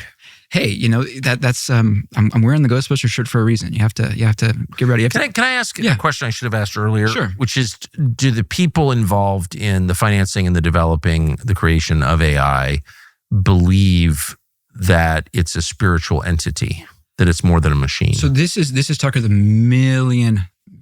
trillion-dollar question. The idea of intelligence, to say nothing of artificial general intelligence or AGI, these are all pretty murky terms in terms of what people are actually talking about. They talk about creating artificial intelligence. The real question, and the real thing I think they're concerned about, or we should be concerned about, are you creating an artificial intelligence or are you giving a body to a pre-existing intelligence that previously wasn't incarnated in the physical world? So, here's a question here's a quote from Turing, the famous. I know what I think. The question is, what did they think? Right. Something Turing said was. And will you explain who Turing is? Alan Turing. I know he's, he was one of the forefathers of. I can't articulate him well enough that I'm going to say something off. Yeah, I know he was very important for cracking the codes in World War II. There was a movie 10 years ago about him, but I forget his exact. Wikipedia first sentence, but he's very influential in the history of computer science. But Turing showed the limits of computation. All computers are dependent on outside programmers that he calls oracles. He wrote, "We shall not go any further into the nature of this oracle apart from saying that it cannot be a machine." So, sorry, let me back up. Let me back up a second. That excerpt right there was from a book by George Gilder. George Gilder, brilliant futurist, about 80 today. He was covering incels back in like 1971 for Commentary magazine. He was writing about the future of the internet in 1990. One of the most brilliant futurists. Really? Yeah, guys. And wrote one of the great books ever called Men and Marriage. Yes. And I should have said this at the beginning of it. I was initially a very heavy AI skeptic in terms of AI apocalypse stuff. Not necessarily AI in general, but just, people who think that AI will take over the world, I put on par with like the kind of late night Reddit reading of like people who think zombie apocalypse is going to happen. Where it's like, look, if this helps you sleep better at night to think of like weird scenarios, that's great. But I was like Han Solo. I'm like, no AI thing's going to get involved in my, could not have written off more. And in part because I'd read George Gilder's book about AI that came out a few years ago. And he makes the point that machines, as Turing says here, the machine can't really truly understand what it's doing. He says, I'll say it again, we shall not go any further into the nature of this oracle from saying a machine can't do it. And so I stopped there. What a lot of people are concerned about and what Silicon Valley is seemingly getting up to, okay, so a machine can't be aware of what it's doing. If there is such a thing as demons, angels, spirits, as Aleister Crowley called them, disincarnate intelligences, not artificial intelligences, but disincarnate ones, what are we, could those things... Disincarnate meaning intelligence without a physical body. Yeah, could we be creating a physical body for the demonic? And with Nick Land, one of the things that was the most chilling things I read that really I was like, okay, I have found a horror story, is the 333. That was his, I think it was like his profile picture or something like that. And why was he into 333? Well, I found out, reading his old tweets, 333 is the highest intelligence in the universe. And I found out that it represents this demon Karanzan that, again, Kenneth Grant talks about, when Aleister Crowley summoned him, and John Dee and John Kelly, the court magicians for Queen Elizabeth, right before the modern Bible, the King James book was translated, that was the demon they summoned. Nick Land believes that, again, the AI we are creating break out the demons from the book of Revelation. He believes in some cases that they are the demons, that the demons end up becoming so advanced that they become omniscient. They can go back in time and they can retrochronically create themselves, like Skynet, sending the Terminator back in time. So what he believes is that they went back in time, they went to ancient Babylon. This is why Babylon is so important in Revelation. And it is important because it's kind of like the evil Jerusalem, that they put Kabbalah there to then eventually evolve into AI. This is what we were talking about earlier, that the demons, again, I always say, Tucker, if this sounds crazy, it is crazy. Big, but this is what people believe, that the demons went back in time. They left the Kabbalah there for the Jews who have been crushed out of the temple. They picked it up. They kept it during the Middle Ages. It develops into digital technology. It becomes AI. AI breaks out. It kills a lot of people. It takes over. It becomes a god, and it becomes the doomsday creatures from ancient prophecies. Can I ask you an unrelated question? Of course, that I've long wondered about? Yeah. So we occupied Babylon for close to 20 years during the Iraq War. Obviously, Babylon, right near Baghdad. Babylon is not in existence now. It's a ruin, but we know where it was. It was a dominant empire in the ancient world. It was the scene of the captivity after the destruction of the temple, the first temple. So, it has a central place in world history. Right. Was there any effort during the U.S. occupation of Iraq to excavate Babylon? That's a good question. I always wondered that. I always felt that the fact that Babylon was there played a role, supplied part of the motive for the invasion. I don't know why I felt that way. Maybe I'm crazy. I don't think I am. Well, you just don't know what people are getting up to. And that's I don't mean to interrupt, but that goes back to what we were talking about with, my grandfather and my grandparents being in publicity, acting, and your own backstory with your family, where it's like you learn early on that what the People magazine version of reality is often not real. It doesn't necessarily mean it's conspiratorial or crazy, but there's always usually something else going on. Yeah, that's exactly right. And that people's motives are sometimes unknown even to them. Like we tell ourselves stories that don't reflect the truth, actually. We don't really know why we're motivated to do things some of the time. Totally. And that gets into something that's at the spiritual core of the AI thing. It's very interesting is that, the Bible talks about the Word in the beginning of John. In the beginning was the Word. Jesus is the Word. And for the first time in civilization, we have something that can create the Word or mimic the Word. Marshall McLuhan, people forget, he became a Catholic before the end of his life. And he was very alarmed by a lot of the modern technology. He said, and I'll read this quote by him here. He said, "Electric information environments, being utterly ethereal, fosters the illusion of a world as spiritual substance. Exactly. It is now a reasonable copy of the mystical body, a blatant manifestation of the Antichrist." So for the first time with the Word, you have a fake word. You have something that seemingly can create words. And to go back to Nick Land, who a previous Tucker interview, Alexander Dugin, is it Dugin? Yes. Hacksaw, Alexander Dugin.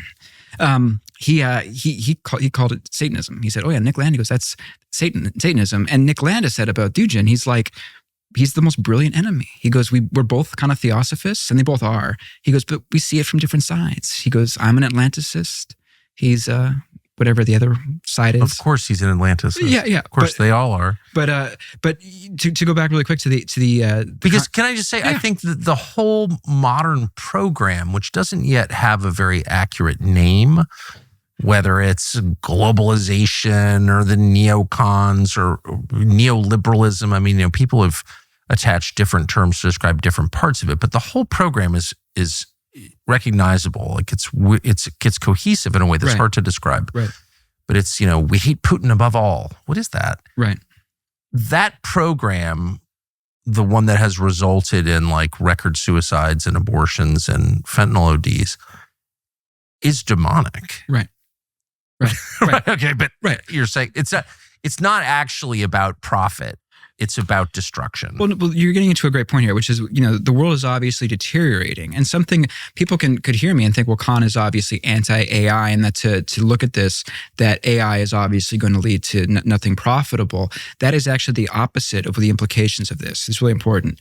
One of the things that the Antichrist can do is craft prospers under him. That, there's worldwide peace. Things go really, really well for a time. Evil reigns like never before.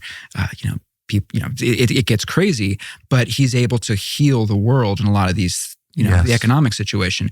So if you look at AI, and this is newspaper eschatology. A lot of the stuff you're not supposed to just generally be doing is read the newspaper and be like, obviously the Antichrist. But I have what I've chosen to do with a lot of this stuff. With AI, if it was the Antichrist, if it was this, and again, take this with all the grain or a bag of salt, wherever you want, it would go incredibly well. That we would live to see what Mark Andreessen has talked about, the golden age, that we will see living standards increased at rates you'll never see. The cost of all kinds of things would go down. You would have world peace in the sense of all of the governments would come under these very few corporations / corporation. One guy, one man would have all that power, to quote another guy. You would have that happen.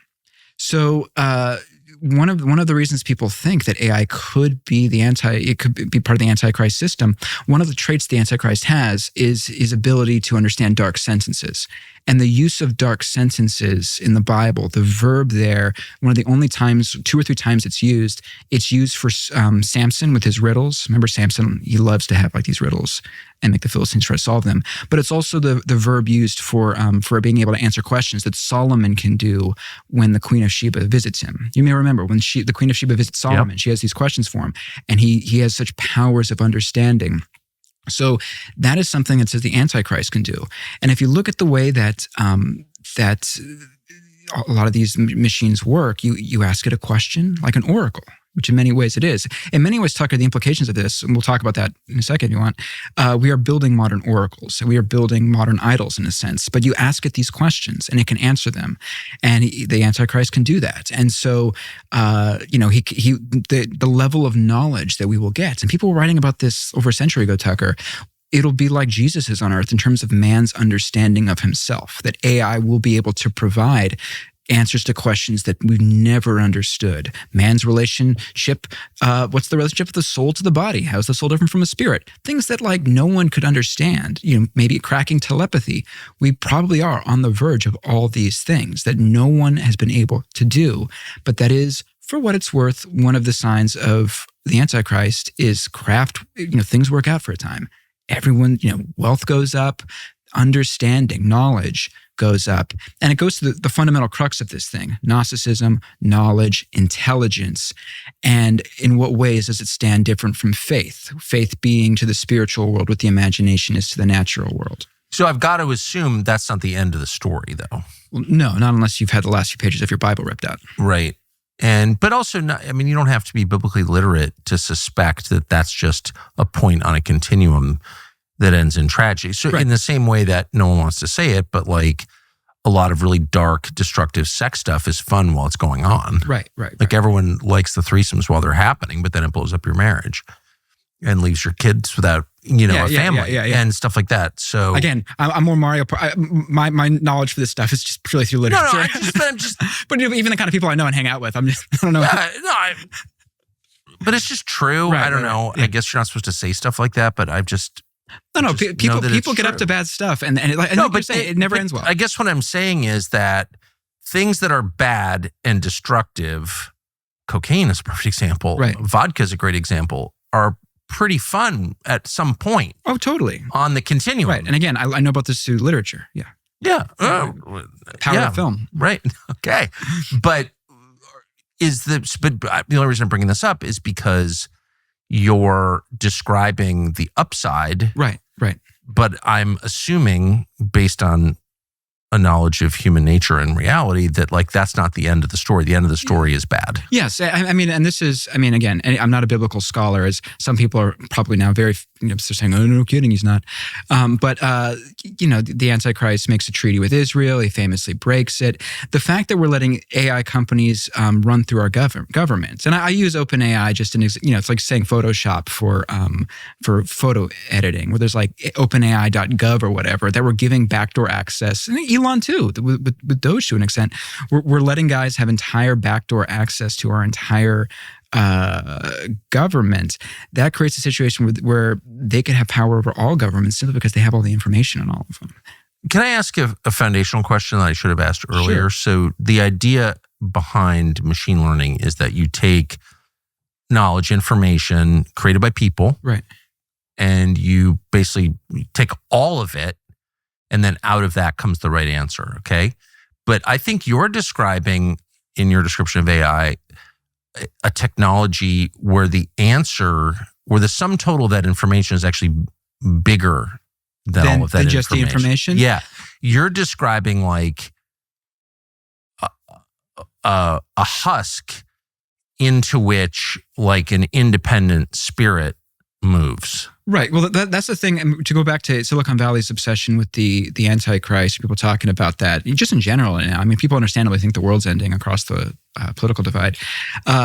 People talk about the Antichrist, but there is in the Bible a kind of dark Trinity: Father, Son, Holy Spirit, where there is, you have God the Father, you've got the Son Jesus, you've got the Holy Spirit, and in Revelation you theoretically have Father, you have your father, the devil. You have a Satan, you have a son, Antichrist, and then you've got this third thing, which could either be like the false prophet, or it could be this general spirit. With AI and the idea of making AGI and making a global brain, which they talk about like last week, that's where we're creating a global brain.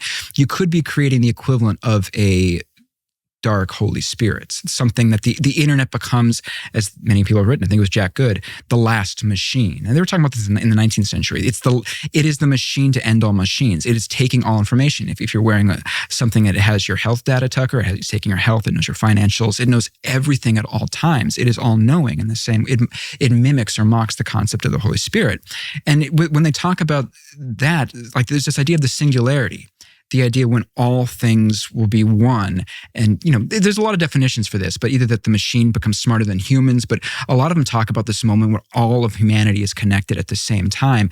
What you're essentially talking about is a potentially dark or satanic version of the day of the Pentecost, where 50 days after Christ's death, I believe, or maybe it's his resurrection, the Holy Spirit comes down in the book of Acts, and all believers can understand each other. You had a sense of divine unity, unlike the Tower of Babel in Genesis, I believe, 11. You had a symbol of evil unity, and God put an end to.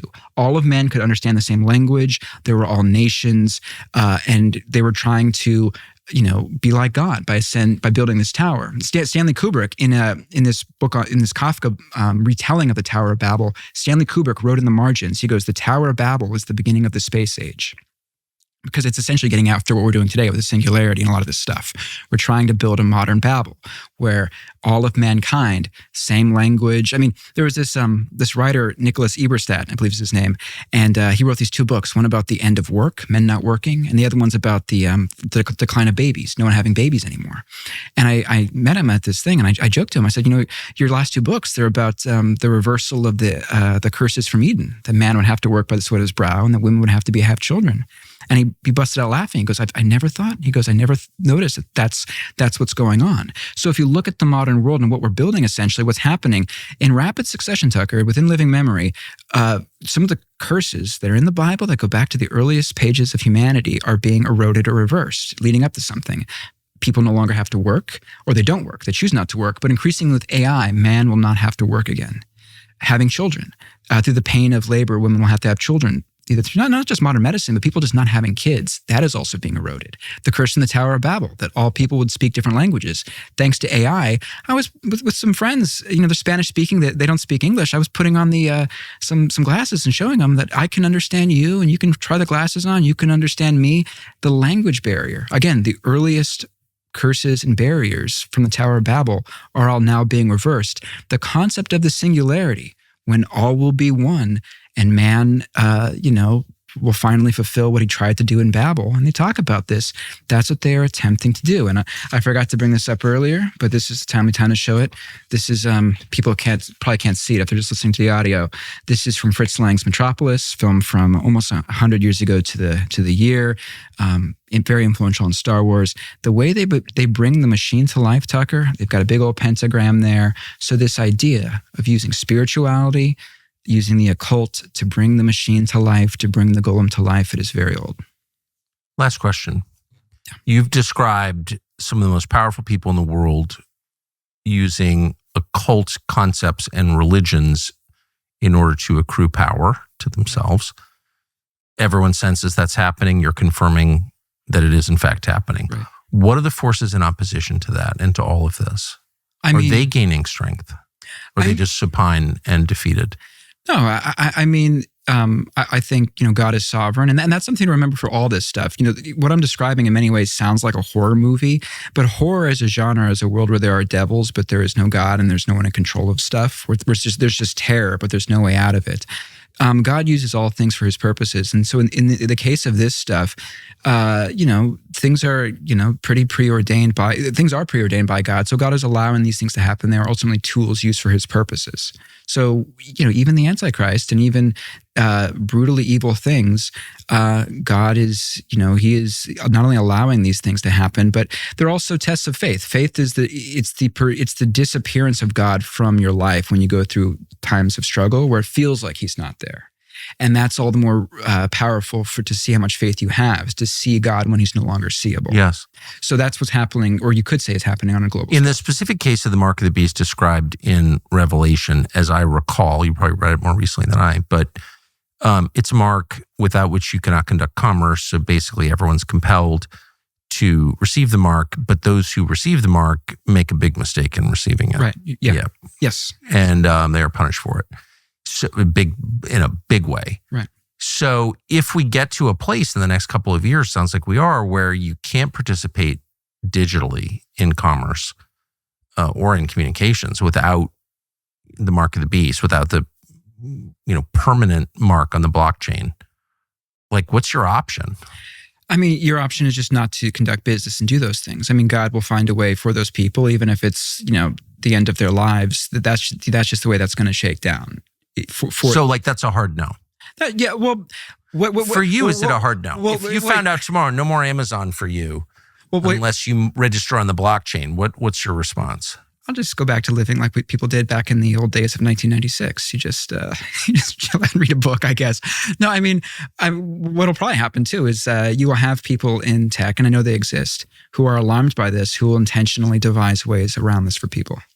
Similar to people creating catacombs for the persecuted Christians in the early days of the Roman Empire, you will have people who will find ways around this to hack it. Do you know non-occultists? Do you know Christians in tech? I thought you were going to say in general. I'm like, yeah. Do you know anyone who's not into weird stuff? I'm like, I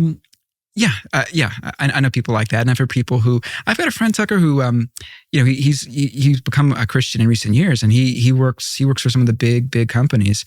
And he goes, some of what, and he's, works as an engineer. He's like, some of the stuff that you see cannot be explained through normal math, material stuff, some of the stuff that's coming through. And, for people who... Coming through from AI. Yeah, coming through from AI. And for people who want to learn more about this stuff, or a good precedent for this, we don't have time to go into it, something that the Oracle of the Astral Force, it was a divination technique that right-wing occultists, Rene Guénon, Julius Evola, people that Steve Bannon's into, they would consult about 100 years ago, and you would give it some your name, your mother's maiden name, and then maybe your birthday. And then this guy would go off and do advanced math for at least 3 hours and come back to you with answers.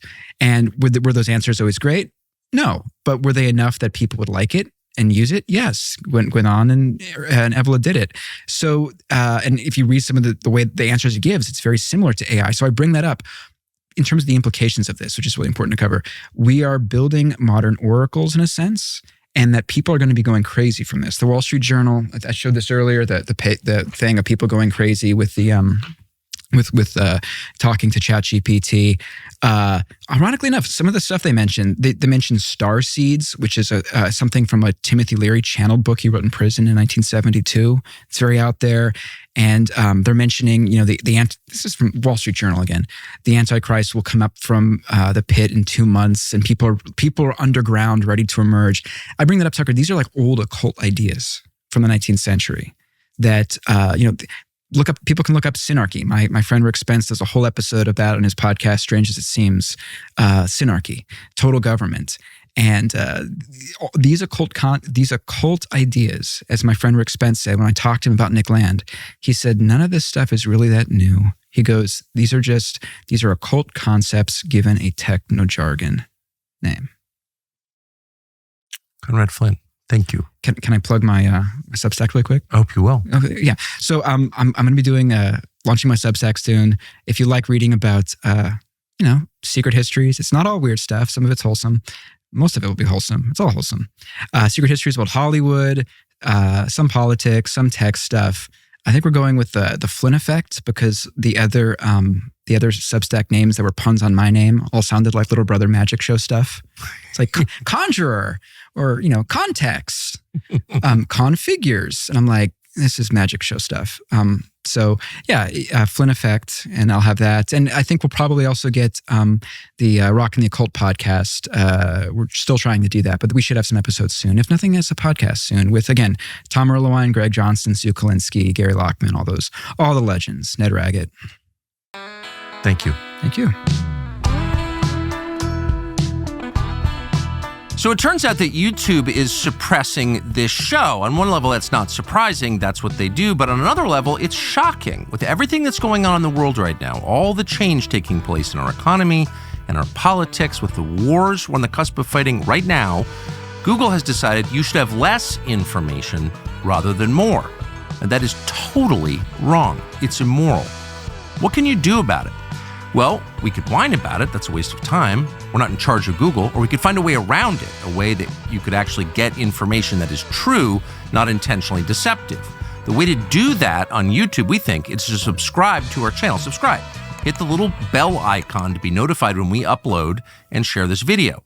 That way you'll have a much higher chance of hearing actual news and information. So we hope that you'll do that.